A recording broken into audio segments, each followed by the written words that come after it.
Alors, dans cette vidéo, je vais vous expliquer comment on crée un diagramme à tige et à feuille. Donc, un diagramme à tige et à feuille, comme tous les diagrammes, a un titre qui cible avec précision le sujet. Donc, c'est absolument essentiel d'avoir un titre. L'autre étape, c'est de créer le quadrillage qui va te permettre de rentrer les données. Alors, tu as besoin d'une barre épaisse qui sépare les tiges des feuilles. Tu as besoin des lignes horizontales qui séparent chacune des tiges.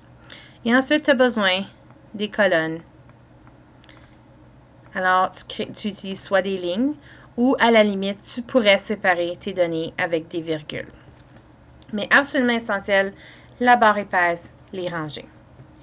Maintenant, si tu te rappelles, comme j'ai indiqué en salle de classe, tes données vont indiquer quelle tige tu vas placer ici. Alors, tu regardes toujours quelle est ta plus petite donnée, ta plus grande donnée. Puis ça va t'indiquer à quelle tige tu dois commencer. Alors ici, la plus petite donnée, c'était 21. Donc, on n'a pas commencé par 1 dans les tiges. On a commencé directement à 2, étant donné que mettre 1, tout ce que ça aurait fait une rangée vide. Et on est arrêté à 8 parce que la plus grande donnée était 86.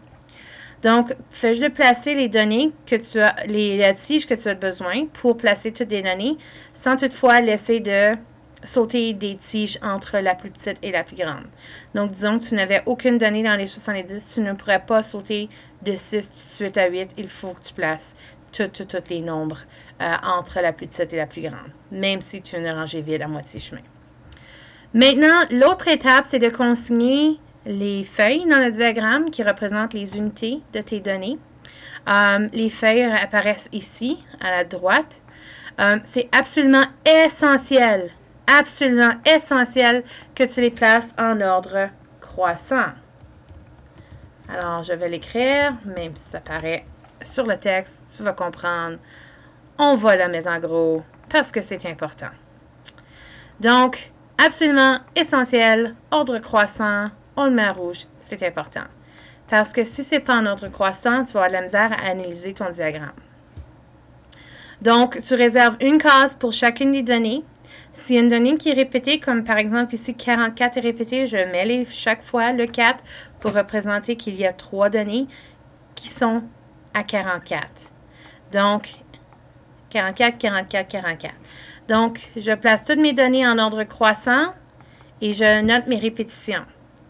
Si, comme j'ai dit, j'avais une tige qui n'avait aucune donnée, il n'avait aucune donnée, par exemple, dans les 70, cette rangée-ci serait vide, mais je la place quand même à tige, même s'il n'y a pas de données à l'intérieur. Donc, si j'efface rapidement mes annotations, alors une petite récapitulation, tige, barre, feuille, une rangée par tige, je les place toutes et c'est placé en ordre croissant. Alors ça, c'est comment on crée un diagramme à tige et à feuille.